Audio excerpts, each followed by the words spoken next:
There's a very interesting social dynamic which comes up where we occupy this thing called a triangle. And there is a role in each corner of that triangle. There is a victim, a villain, and a hero. And by nature of occupying one of those three roles, we create the existence of the other ones, or we become like a heat-seeking missile that attracts and needs those other two components in order to, we'll say, complete whatever it is that we're trying to play out.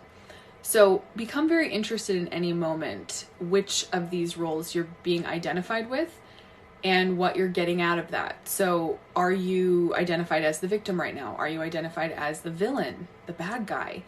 Are you identified as the hero?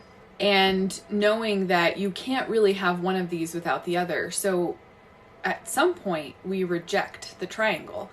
We reject triangulation. We reject closeness as one thing through separation with another. And that's a very interesting thing. That's maybe the moment when we become the hero of our own story, the exalted form of all of these things, right? We alchemize the victimization, we integrate the villain, and we truly become the hero of ourselves.